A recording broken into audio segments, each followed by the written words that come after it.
Final అయితే test అయితే reach అయిపోయినప్పుడు. అండ్ ఇది వచ్చి ఓల్డ్ అండ్ టాపెస్ట్ ప్లేస్ అనమాట. అండ్ ఇదంతా మన పొలంనేరు నుంచే నాకు సపోర్ట్ దొరికిన వాళ్ళే ఇక్కడికైతే రీచ్ అయినాను. అండ్ ఇక్కడి నుంచి అయితే మనం ఇండియాలో లాస్ట్ విలేజ్కి అయితే వెళ్తాము. సైకిల్ రావడం చాలా గ్రేట్ థింగ్. అండ్ మీకు చూపిస్తాను. మొత్తం మంచి చలి అయితే మైనస్లో ఉంటుంది అనమాట ఈవినింగ్ టైంలో. వచ్చింది చాలా రాంగ్ టైం. చూడండి ఓల్డ్లోనే టాపెస్ట్ మూమెంట్ ప్లేస్ ఇదే.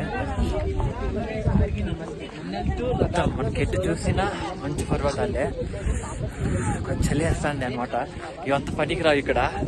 సో వచ్చేటప్పుడు కొద్ది మంచి గ్లౌజులు తినేరండి, ఎందుకంటే మళ్ళీ చాలా కష్టపడతారు. So try better to come with a proper gear.